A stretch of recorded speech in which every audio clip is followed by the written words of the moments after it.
We're at the Colorado River, immediately downstream of Granby Dam. This project replaces an existing flume on the Colorado River. The purpose of the flume is to measure flows, and the existing flume had some flaws. It could only measure flows up to 250 CFS. And during the spring, there are many occasions when the flow would exceed that and overtop the flume and make it such that we couldn't measure the flows. And even worse, our operations crews would have to remove an earthen abutment next to the flume to pass those higher flows. So it was a maintenance challenge. So some unique elements on this project are we're working in the river. So the contractor was tasked with building a temporary cofferdam to separate the project in the river. They built the cofferdam along the length of the river to dewater one side and work on that side.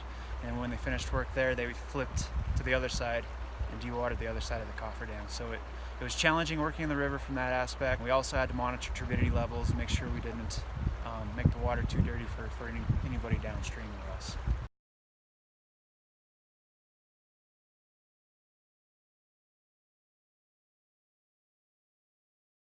This will be the ponding area, and we'll have a drop off on that other side. We're producing all the rock. The riprap will come in and start armoring all this. Right now, that's what they're starting to do, is place riprap and armor the bottom drop off section of the walled area.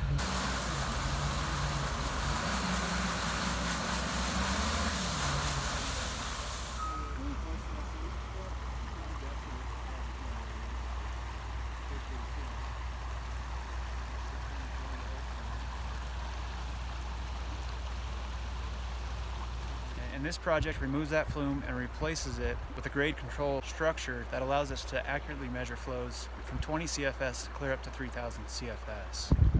Another benefit of this project is it allows fish to pass through the flow measurement system.